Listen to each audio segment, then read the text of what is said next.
So Warhammer Plus has been live for about 2 weeks now, and after a fair bit of hype by Games Workshop, it was met by a fair bit of anger in the community about how GW essentially scouts some of the best fan-made producers and put them behind a paywall. This was made worse by their subsequent behaviour, going after any existing producers and forcing them to remove any GW-related content. My opinion on the matter is that while GW have the complete legal right to protect their intellectual property, to go about it like they did, having never produced any decent content for such a long time, leaves a lot to be desired. It's not like these fan producers were selling their content to TV channels or networks, just making a bit of money from YouTube, which I know being an amateur YouTuber is absolutely peanuts. But parking that for now and taking an objective mindset, let's take a look at the platform itself. So starting with its price. The pricing structure allows either a monthly payment of £4.99 or an annual payment of £49.99. which gives you a monthly discount of 17%. Within this, you get an apparent smorgasbord of benefits. The first tangible one is access to the Warhammer 40,000 app, which allows you to view codexes, see core rules and FAQs, and build army lists. The app itself feels decent and is easy-ish to use and has definitely improved as time's gone. You can research other armies, which I find helpful, but you can't see supplementary rules in a datasheet if that army has a 9th edition codex. The army list building function is unfortunately absolutely terrible, clunky and not that intuitive. But love it or leave it, the app itself presents an element of value, and I was paying $1.99 a month prior to the launch of the Warhammer Plus platform. Next, after 12 months of being subscribed, you get a free miniature, either an Age of Sigmar Orc War Boss or a Vindicator Assassin. The Assassin is my choice of course, but given its posture and beautifully tall terrain piece, this wouldn't see any play on the tabletop. Given it simply be too big, that means you can't hide behind cover. This would be a display piece and loses a bit of the appeal to me, but let's agree this would be worth about £20, given the standard Vindicator miniature is worth $22.50. You also get access to the Warhammer Vault, being able to browse all old White Dwarf magazines and other publications. Having briefly reviewed it, there isn't actually that much in there, but GW have promised to add more content as time progresses.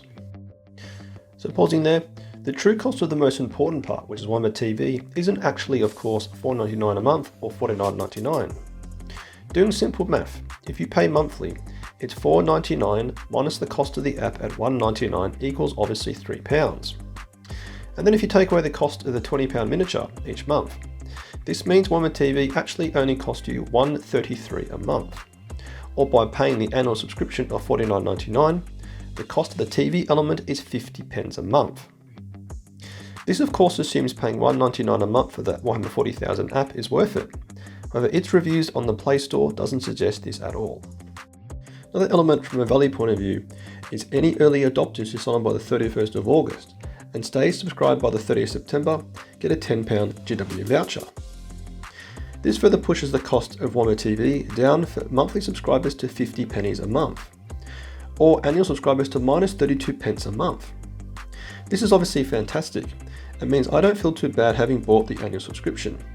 Although having read the fine print, you've only got 1 month to spend the voucher at gw.com. Why GW are throwing so much value at this can be viewed in two ways. Firstly, the negative. They know it's a crap proposition. They'll never compete with the likes of Disney+, Amazon Prime or Netflix.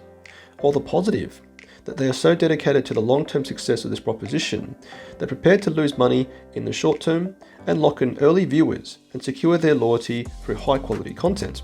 We will see. Okay, so now to Warhammer TV itself. This is accessible over a web address, so it can be viewed on all devices. I'm no graphics boffin, but you've got no option to manipulate the resolution, so I'm not sure how high definition this content is. When you log in, perhaps the first thing that you'll notice is simply a lack of content.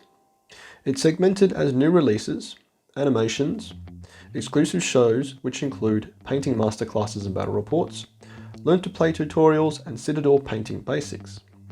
GW have said that every week they'll release new content on a Wednesday, and the new releases in week 2 were a 60-minute episode with Angels of Death, a 40k battle report and another painting masterclass. So reviewing from the bottom and working our way up to the top most exciting stuff is first the Citadel Colour videos. These are all taken from the YouTube channel and don't present anything new. Disappointing, but having them all neatly ordered does present some benefit. Next is the Learn to Play tutorials.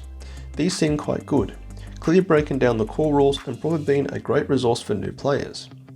Thinking out loud, it would be good to see some more advanced sections, perhaps covering terrain, or secondary objectives for example. They have put some real effort in here however, using the female voice actor from the Commissar Kane audiobooks, and also simple graphics to clearly illustrate certain rules. Use this table. You need to know the strength of the attacking weapon and the toughness of the target. Next is the painting masterclasses and battle reports. The painting masterclasses are genuinely very good, and I've already learnt a thing or two by watching them. As at week 3, there are 3 videos, being as technical as examining the different colour areas of a miniature's face, or explaining the basic theory of the colour wheel when learning to wet blend. The tutorials are well structured, explained and move at an appropriate pace. The production quality here feels very good. Good job Games Workshop. Next is the battle reports, to which there are 2 40k and 1 Age of Sigmar so far. You can't doubt the quality of the miniatures, terrain, production quality or graphics used to help illustrate the progress of the battle, but for me something is lacking. I hate to say it, but it just feels way too choreographed. The players give updates frequently throughout the game explaining their tactics, but it simply feels like they're reading off a script. Any strategies are clearly displayed, which would be great for beginners to follow, and each video does however start with a preamble by the voice actor of Inquisitor Eisenhorn, covering off some of the lore of the battle, but it doesn't really help. I think the biggest issue with this area will be the fact that battle reports are so prevalent on YouTube, with some of the stuff out there being absolutely fantastic. The players on Warhammer TV do seem to be having an absolutely fantastic time, battling away, but to me it just feels way too wooden. What do you think? And on to the main course, the animations. Now it's currently available is 2 episodes of Angels of Death and 3 short stories from the Hammer and Bolter series. So 5 episodes that can be binged watched in just under 90 minutes. So not enough for anyone remotely excited by this concept. GW have said however that in the coming months they'll be adding a lot more content. So I like to think in about 12 months time there'll be an endless array of differing series to explore. More on that later. Hammer and Bolter so far covers a story about a vengeful Inquisitor who was eventually assassinated by a Vindicare and Calidus assassin working in partnership. There's a story about an adept whose job is to count countless books in a great library, eventually fall into the powers of chaos. And then a condensed story of Commissar Kane, told by an older wise orc, explaining it to 2 seemingly adolescent young orcs. The style of animation isn't probably everyone's cup of tea, feeling very anime-ish from Japan. I personally quite like this style, and I honestly think these are great, in particular the fight scene in Death's Hand, between the 2 Inquisitors' retinues and the eventual appearance of the Calidus assassin, who completely lives up to the expectations, eviscerating several Inquisitor acolytes. Bravo. And finally, Angels of Death. This is produced by the same man behind Hell's Reach, which is strangely still on the producer's YouTube channel. Check it out in the link below. It's of fantastic quality, and you can really see his style playing through on Angels of Death. To me this is of fantastic quality, really capturing the grim dark future of the 40th millennium, but also making the Astartes appear a bit more human. It shows the ship's crew and does a nice job portraying the Boo brothers. It's hard to poke holes in this, with perhaps my only gripe being the tinny sound effects from the heavy bolter.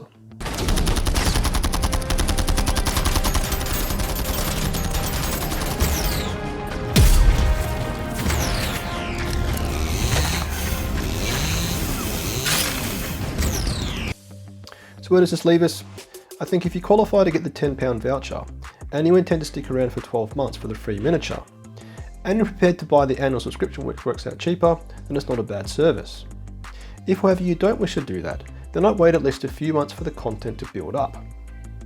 As said, GW have committed to adding new material every week, and if they keep it up, it will soon be a treasure trove of animations to enjoy. From the early hype videos, there looks to be some really cool stuff coming, including lore on the tower which would be absolutely fantastic to see.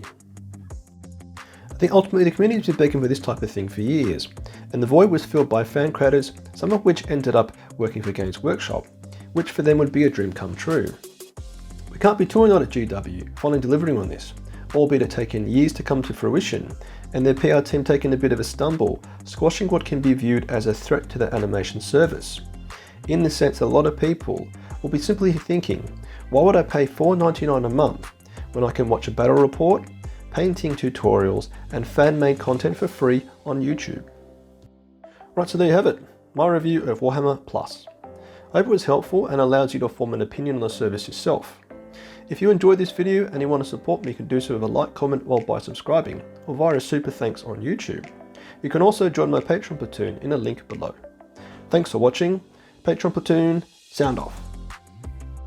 Colour Sergeant DuPont, Sergeant Brady, Sergeant Merrill, Veteran Udall, Veteran Gibson, Veteran Gilliam, Veteran Hall, Veteran Lundeen, Veteran Mitchell, Veteran Witten, Guardsman Hills, Guardsman Nitten, Guardsman Nguyen, Guardsman Ton, Guardsman Tonkin.